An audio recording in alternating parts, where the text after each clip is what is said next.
There are certain rules. This is what we are told in Wes Craven's 1996 horror classic, Scream. In a moment that literally defined, then redefined the slasher genre, the curtain was peeled back and the audience was given a blueprint for what to expect in such movies. You can avoid the killer if you can avoid sex, drugs, and alcohol, and never say, "I'll be right back."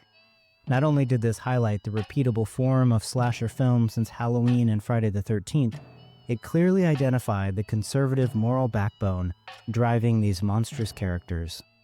This was the renaissance for teen slashers in the US. Two franchises brought horror from the big screen to the TV screen. Scream and I Know What You Did Last Summer. If you were a teenager during this time, then your VCRs were likely busy churning these two VHS tapes on a Friday night with friends. They were a big deal, and they've shaped the horror movie industry for both good and bad.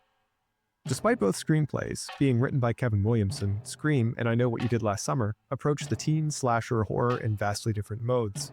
Scream and its sequels is another chapter of the storied legacy of Wes Craven, one of horror's most revered film directors. I Know What You Did Last Summer, on the other hand, was a screenplay adaptation written by Kevin Williamson of the 1973 novel by Lois Duncan that shares the same name. Scream is meta-horror and a tribute to the slasher genre in many ways.